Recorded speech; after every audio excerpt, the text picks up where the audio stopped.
नाही नाही आपण एक मिनिट पाहिजे एक मिनिट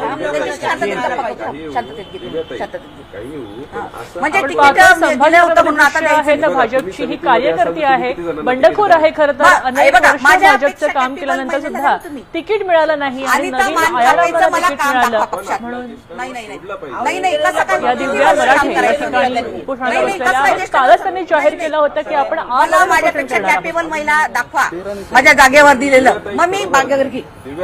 तुम्ही मान्य करत तसं तुम्ही 2010चं तिकीट तुम्ही ज्येष्ठांशी बोलला पाहिजे. तुम्ही अशा मी आली होती बोलायला, माझी चुकी नाहीये, मी आली होती बोलायला, त्यांनी दरवाजा उघडला नाही, बोलायला आली होती मी. हे पक्षाची प्रतिमा डागाळणारी गोष्ट नाही नाही असू दे ना, शिस्तबद्ध फक्त आम्हीच करायचं का? तुम्ही वरिष्ठांनी नाही शिस्त पाळायची का? तुम्ही पहिली शिस्त मोडली.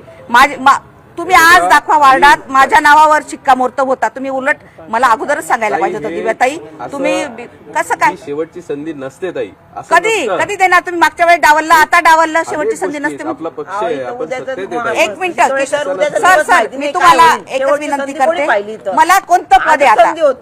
ताई ते कोणतंही ते माणसाचा भरोसा नाही, आज येतो उद्या आपण नाही. बसून करायला कधी पाहिजे. कधी पण आपण कधी असं media म्हणजे मध्ये जाहीर होऊन जवळपास 6 महिने झाले. आपण आज पूर्ण राज्यभर आपण जगामध्ये आज मी तुमच्यामुळे- माधुरीताई होत्या तेव्हापासून अध्यक्षपद मागते, शहराध्यक्ष माधुरीताई होत्या तेव्हा म्हणे तुम्ही सिनियर नाहीये, त्या सिनियर आहे तुमच्यापेक्षा. ठीक, तुम्ही नंतर 5 महिला दिल्या, तुम्ही अध्यक्षपद देत नाही, तुम्ही तिकीट देत नाही. नाही हे चुकीचं आहे तुमचं. आणि मागचं घेऊन यायचं. संजय जोशी 4 वेळा नगरसेवक होतात, मग तुम्ही त्यांना का तिकीट दिलं? त्यांचं पण तिकीट तुम्ही थांबवायला पाहिजे होतं. निर्णय प्रत्येकाला नाही नाही नाही आणि सगळ्यात महत्वाची गोष्ट नाही, मला एक उत्तर द्या तुम्ही, फक्त एकच उत्तर अपेक्षित आहे.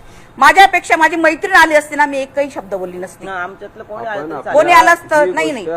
अनिता मानकापे, अनिता किशोर मानकापे हिचं सदस्य आहे की नाही ही लेडीज कोणी पाहिली का? सांगताय एका साध्या कार्यकर्त्याला, तुमच्या बोलण्यात साधा कार्यकर्ता आहे ना तो, हा मग साध्या कार्यकर्त्याला आपण प्रतिनिधित्व देतोय हे हो तुम्ही का? मान्य करताय? कशाला मान्य करतायत? कस काय नसताना? तुम्ही भाषणात हे पण म्हटले होते, कोणत्याही कार्य जिथे लेडीज जागा सुटली असेल कोणत्याही कार्यकर्त्याच्या बायकांना तिकीट दिली जाते. हा पण तुमचा शब्द आहे ना.